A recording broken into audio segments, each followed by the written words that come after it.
Today we're announcing two new transparency tools. One that notifies you when there are bugs on Instagram, and the other that makes it more easy for you to get information about any content violations you might have. Now, backing up, over the last few years, we've focused a lot on how to give people more transparency and control over the experience. There's a lot that goes into making Instagram, but we know that we aren't always as clear as we need to be about how exactly that works. And we think that by doing so, by shedding some more light on what goes on, we think that it will reduce people's anxiety and questions about the service. We also think that control is incredibly important because everyone's needs are different and ultimately you know what's best for you in most cases. So today we're announcing two major features in the spirit of transparency.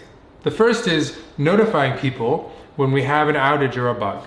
In the past, we've sometimes had really unfortunate timing of bugs, like we had one where carousel, so a multi-photo post, stopped working the same day that we had the Breonna Taylor verdict come out. And a lot of people assumed the worst.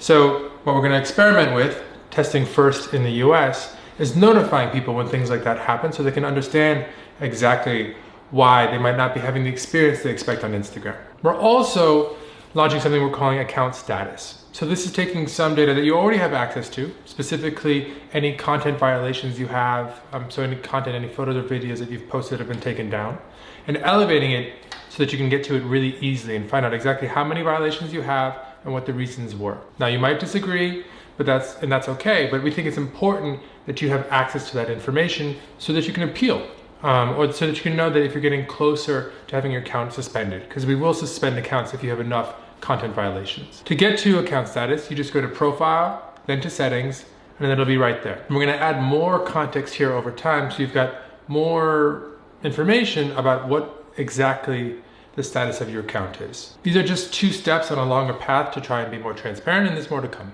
Thanks so much. Peace.